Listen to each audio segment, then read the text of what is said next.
धर्म प्रेमी बंधुओं, आप सभी को जय जिनेंद्र। मेरे इस चैनल में आपका स्वागत है।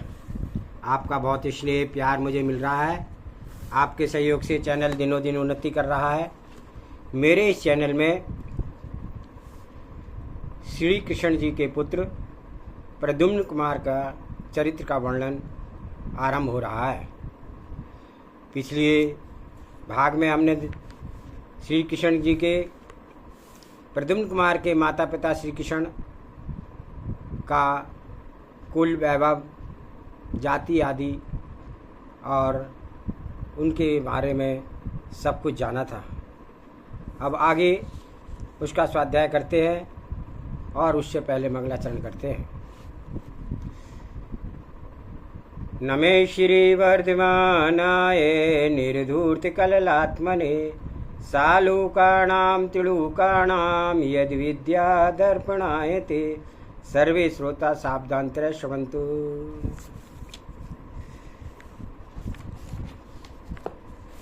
श्री कृष्ण महाराज जिन धर्म में सदा लमलीन रहते थे, इंद्र के समान जिनेंद्र की पूजा करते थे, सुपात्रों को भली भांति से दान देते थे और कुटुंब जनों के सहित भोग भोगते थे। इस तरह श्री कृष्ण महाराज प्रजा का पालन करते हुए, जिनेंद्र कथित शास्त्रों का श्रवण करते हुए, गुरुजनों का नमन करते हुए और अपनी स्त्रियों के साथ प्रीति पूर्वक क्रीड़ा करते हुए, बंधु बांध के साथ सम्मान करते हुए, सम्यक्त को दृढ़ता के साथ पालन करते हुए, अपने मन में संसार को केले के स्तंभ के समान निस्सार समझते हुए सुख सागर में मगन रहकर अपना समय व्यतीत कर रहे थे। उनका एक बलभद्र नाम का भाई पृथ्वी में अतिशय विख्यात था, जिसकी आज्ञा हजारों यादव मानते थे। श्री कृष्ण नारायण सत्यभामा के साथ अनेक बगीचों में क्रीड़ा किया करते थे। उनके यहाँ मदोन्मत्त हस्तियों और शीघ्रगामी घोड़ों तथा सेवकों की गणना का कुछ पार न था।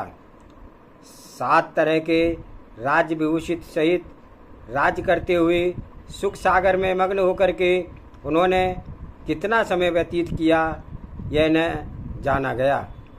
उनके राज्य में प्रजा को इति भीति आदि का भय था।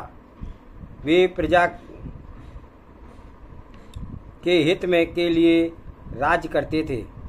इस तरह श्री कृष्ण ने अपने कुल की भूमि को छोड़ करके विदेश में पूर्ण विनोद से राज्य लक्ष्मी भोग की और अपने धन धान्य को इस तरह बढ़ाया जैसे चंद्रमा समुद्र को बढ़ाता है। सो ठीक ही है, जिन्होंने पूर्व में पुण्य का संचय किया है उन्हें कौन सी वस्तु प्राप्त नहीं हो सकती। द्वितीय सर्ग। एक समय राज विभूति से मंडित होकर के श्री कृष्ण महाराज अपने बंधु वर्गों की एक बड़ी सभा में विराजे थे। राजसभा के देश संबंधी वार्ता कर रहे थे और समस्त मंडली को आनंदित कर रहे थे। उस समय की एक घटना सुनने योग्य है। आकाश मार्ग से एक तेज पुंज को आते देख करके उस सभा में बैठे हुए समस्त मनुष्यों को बड़ा आश्चर्य हुआ। यह सूर्यमयी तेज अथवा अग्नि संबंधी तेज है। सूर्य का गमन तो तिरछा होता है और अग्नि ज्वाला ऊपर को जाती है, परंतु यह तो नीचे उतरता चला आ रहा है। तब यह क्या पदार्थ है? इस तरह दर्शकों के चित्त को कौतूहल उपजा। जब वह आकाश से पुंज नीचे उतरा तब मालूम हुआ कि यह कोई मनुष्य सा है जो कुछ निकट आया है। तब निश्चय हुआ कि यथार्थ मनुष्य है और कोई बिल्कुल पास आ गया। तब सबको ज्ञान हुआ कि यह नारद जी हैं। इस तरह क्रम से मनुष्यों ने नारद मुनि का निर्णय लिया और ये नारद कोपीन पहने हुए जटा रखाए हुए, हाथ में कुशाग्र आसन लिए हुए थे। ये कौतूहल के अभिलाषी, कलह प्रिय, लड़ाई झगड़े खड़े करने में प्रेमी, जिन मार्ग में सदा लवलीन और अभिमानी रूप धन के धारक, पाप वर्जित हास्य करने में आसक्त और जिन वंदना में सदा तत्पर रहते थे। नारद मुनि को समीप आया जान करके सर्व सभा के सज्जन और श्री कृष्ण महाराज अति प्रसन्नचित्त होकर खड़े हो गए।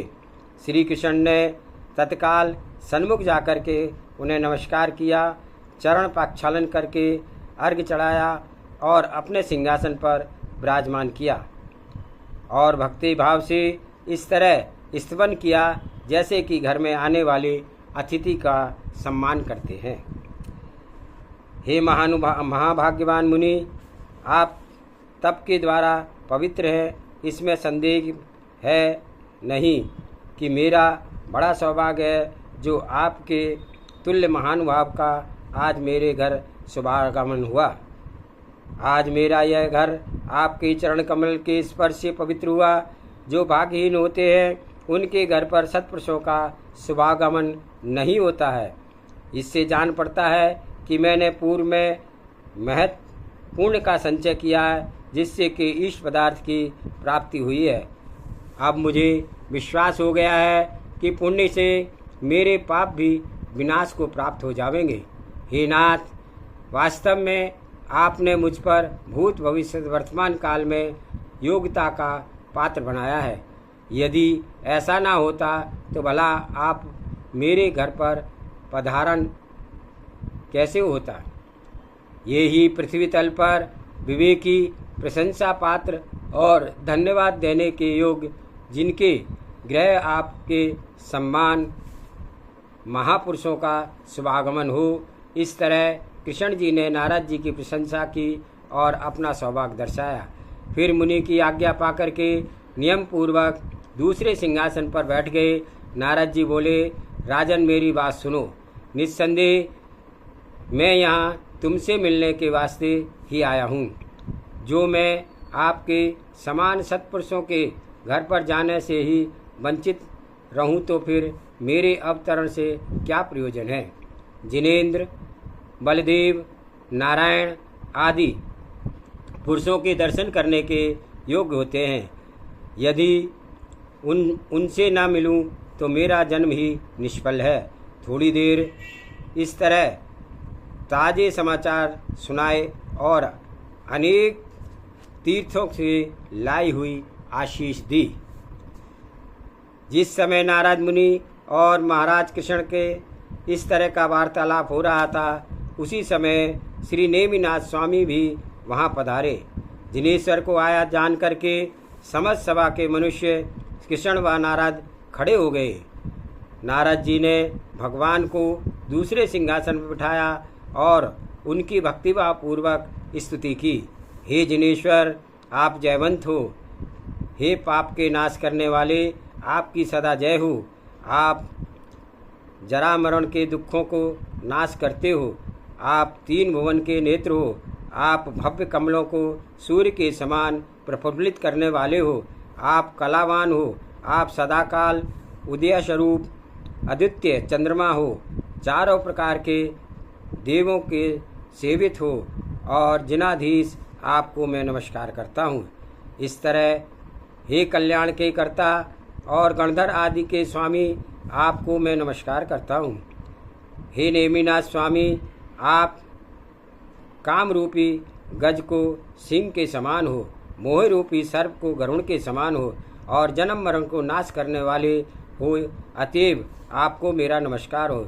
इस तरह स्तुति करके नेमिनाथ स्वामी की आज्ञा से नारद ने विनय पूर्वक श्री कृष्ण के एक सिंहासन पर बैठकर और पश्चात सबने परस्पर कुशल प्रश्न किए और उनमें से नेमिनाथ, कृष्ण, बलभद्र आदि सबको प्रसन्नता हुई।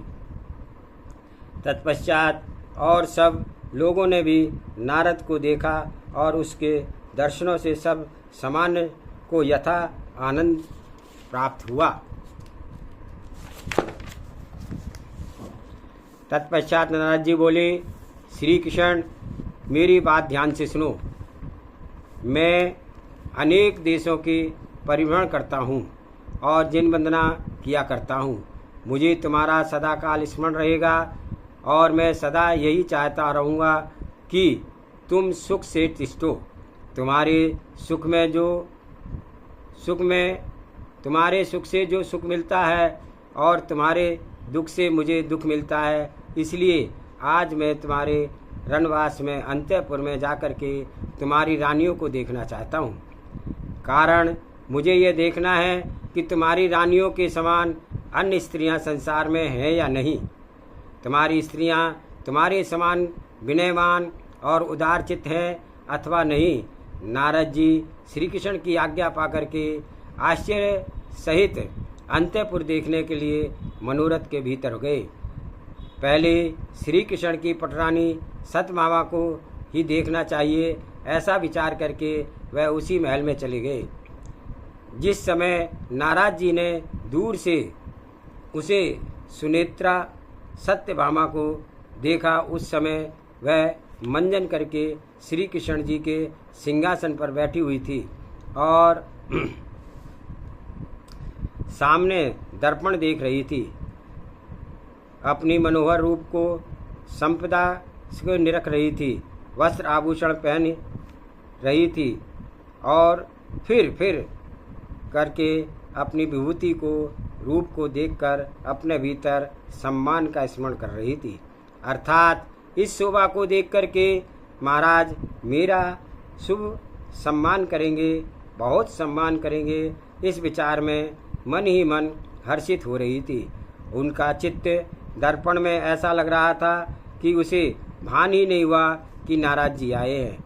जब नारद जी धीरे से उसकी पीठ के पीछे जाकर के खड़े हो गए और भस्म से और जटा से भयंकर दिखने वाले उनके मुख पर प्रतिबिंब सत्यभामा ने अपने मुख पर समीप देखा, तब उसने अपना मुख तिरस्कार की दृष्टि से बिगाड़ा और घमंड में आकर के यह विचार किया कि चंद्रमा के समान सुंदर मुख के पास यह किस दुष्ट विकराल की छाया पड़ गई है। पीठ पीछे खड़े हुए नारद मुनि ने ज्यों ही सत्यभामा की उक्त तिरस्कार की दृष्टि देखी, तो ही उनका जी जल गया और चेहरा क्रोध से लाल पड़ गया। सारा जगत जिसका सम्मान करता है, उस नारद का आज सत्यभामा ने इस तरह अपमान किया, जिससे दुखी होकर के वे पुनः विचारने लगे कि मुझ बंद भाग में ऐसी बुरी कहाँ से उपजी है जो सत्यभामा के गृह पर आया। मैंने उचित ही नहीं किया, कारण विचारवानों को जिसका कुशलशील स्वभाव नहीं मालूम हो, उसके घर पर नहीं जाना चाहिए। तत्पश्चात चित्त में तरह तरह के संकल्प विकल्प करते हुए और कारण का विचार करते हुए अंतःपुर से बाहर निकल करके शैलगिरी पहुँचे। वहाँ पर चिंताग्रस्त होकर नारद मुनि बैठ गए और विचार करने लगे कि अब मैं क्या करूं, कहाँ जाऊं, मेरे दुख की उपशांति किस प्रकार से हो। मैं तो बिना बाजे के नाचने वाला हूं, फिर आज इस बाजे के शब्द के सुनने पर भी तो कहना ही क्या था।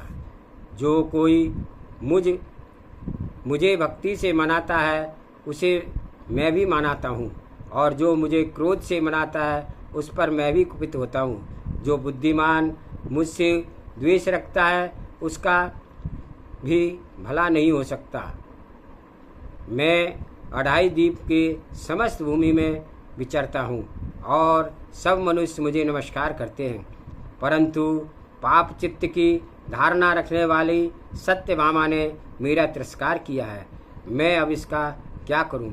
इसको किस प्रकार से दुस्सह दुख हो, इस प्रकार का मन में मान गलित हो।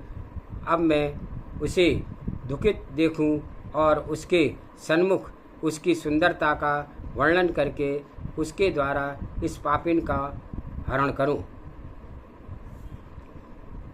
ऐसा होगा तभी जिससे कि अंतरंग का दुख व्यापेगा। जब नारद ने यह उपाय पर गहरा विचार किया तब उसके चित्त में एक बात झलकी कि सत्यभामा के वियोग से श्री कृष्ण को अत्यंत दुख होगा, और यदि श्री कृष्ण दुखित होंगे तो मुझे भी दुख होगा, क्योंकि श्री कृष्ण मेरे परम मित्र हैं। अतएव ऐसा करना ठीक नहीं है, तो कोई दूसरा और तदबीर सोचनी चाहिए। सत्यभामा का माया विशेष से किसी पुरुष के आसक्त दिखा देना ही ठीक होगा, क्योंकि लोग प्राण से भी प्यारी स्त्री को यदि पर पुरुष से आसक्त हो तो क्षण भर में छोड़ देते हैं। ऐसा संसार में इसके समान और कोई और अच्छा उपाय नहीं है। परंतु उन्होंने इस उपाय पर ज्यों-ज्यों विचार किया त्यों-त्यों उनके हृदय में उनके विस्मित करने वाले कारण उठे। उन्होंने सोचा, सत्यभामा शीलवती स्त्रियों में अग्रसर है, उज्ज्वल गुणों की धारण करने वाली है और श्री कृष्ण के प्राण बल्लभा है। श्री कृष्ण जानते हैं कि यह विशुद्ध चरित्र की धारक है, इस कारण से वे मेरे कहने के प्रतीत नहीं करेंगे। उसकी सत्यभामा पर वैसी ही कृपा दृष्टि बनी रहेगी और मुझसे विरक्त हो जाएगी। फिर कभी श्री कृष्ण मेरी बात का विश्वास नहीं करेंगे, क्योंकि चतुर पुरुष झूठ बोलने वालों को दूर से ही छोड़ देते हैं। मेरी सत्यता उठ जाएगी और इस बात की शैल सदा काल के लिए मेरे हृदय में बैठी रहेगी। इसलिए इस प्रकार दोनों तरफ से भ्रष्ट होना नहीं चाहता हूँ। ऐसा दृढ़ विचार कर नारद जी इस युक्ति को छोड़ करके दूसरे उपाय का चिंतन करने लगे। बहुत देर तक विचारते विचारते उनके चित्त में एक उत्तम उपाय उपजा, जो ठीक ही है। जब एकाग्र चित्त से विचार किया जाता है तब चित्त में दुख को दूर करने के लिए अंतःकरण के ज्ञान की ज्योति प्रकाशमान होती है। यह उपाय यह है कि स्त्रियों को पृथ्वी तल पर सौत का जैसा दुख ना हुआ है, ना होगा और ना है। स्त्रियों को जैसा सौत का दुख होता है, विधवा अवस्था से दरिद्रता के तथा अपुत्र दशा में भी से कभी नहीं होता है। बारंबार विचारने पर उनकी दृष्टि में सर्वोत्तम एक ही उपाय दिख पड़ा। इसलिए उन्होंने दृढ़ संकल्प कर लिया और ढाई द्वीप की सुंदर भूमि में कर्तव्य को चित्त में धारण करके किसी सुंदर कन्या की खोज के लिए वे वहाँ से बाहर निकले। आज के स्वाध्याय में इतना ही। आप सभी को जय जिनेंद्र। आपसे अनुरोध है आप चैनल को लाइक करें, सब्सक्राइब करें। बहुत ही आनंद आने वाला है इस चरित्र में। यह जब चरित्र आरंभ अभी हुआ है, जब प्रद्युम्न कुमार का जन्म होगा उसके बाद उनके कितनी कितनी घटनाएं होंगी। बहुत ही अच्छी अच्छी इसमें सारी सच्ची घटनाएं जो भगवान महावीर स्वामी के मुख से निकली वह इसमें लिखी हुई है।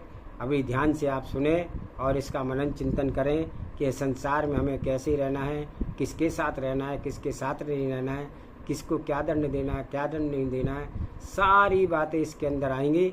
ध्यान से सुनेंगे तो सब बात समझ आएंगी। सभी को जय जिनेंद्र। जावानी के ज्ञान से